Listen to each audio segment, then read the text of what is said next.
assault on this case. Wait a minute, you have no confidence in the doctor who's reading? The Young and the Restless, Y&R, spoilers update for Monday, January 26th, indicates that Matt Clark's Roger Howarth arrest will be revealed along with Sienna Bacall's Tamara Braun annulment plan.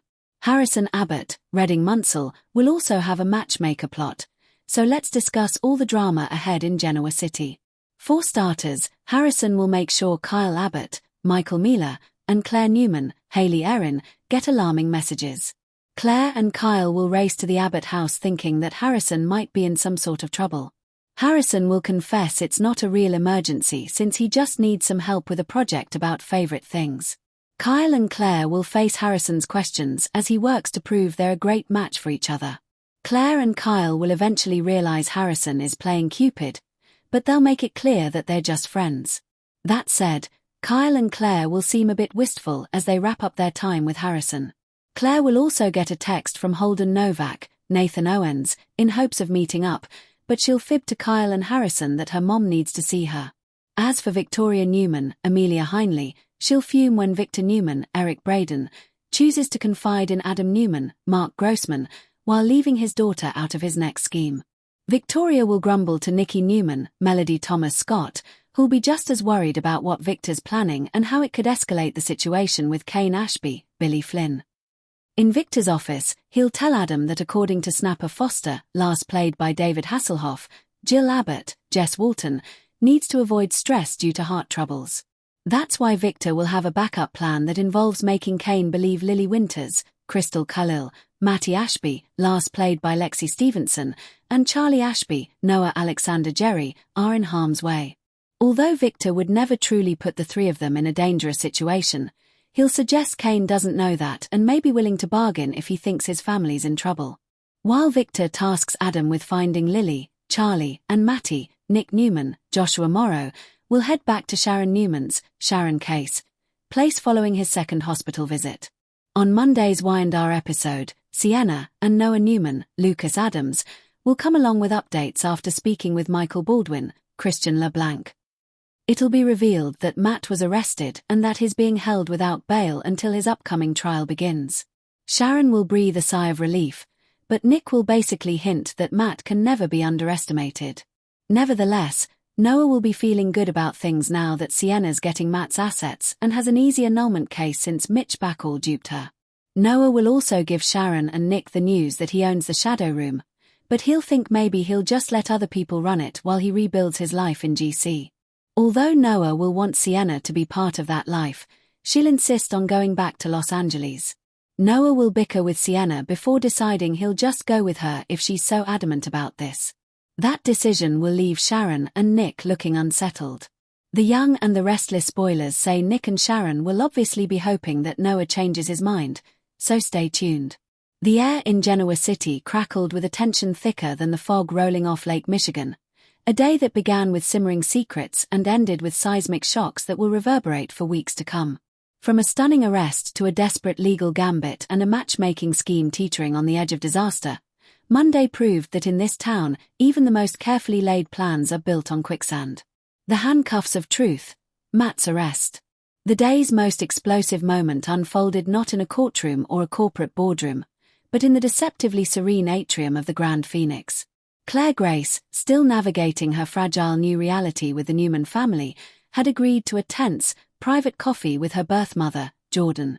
The encounter was a masterclass in psychological manipulation, with Jordan alternating between wounded mother and sinister puppeteer, urging Claire to remember her true family and see the Newmans as the villains who stole her.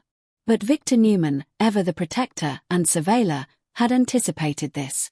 As Jordan's voice took on a venomous edge, threatening Claire with, "You'll come back to me, one way or another," Victor emerged from the shadows, a phalanx of Genoa City PD officers behind him. "I think you've said enough," Victor's voice boomed, cutting through the tension. The arrest was swift. As Detective Chrisley read Jordan her rights for charges of kidnapping, unlawful confinement, and attempted murder, her mask of maternal concern shattered into pure, unadulterated rage. She spat venom at Victor, vowing, "This isn't over, old man. She's my blood.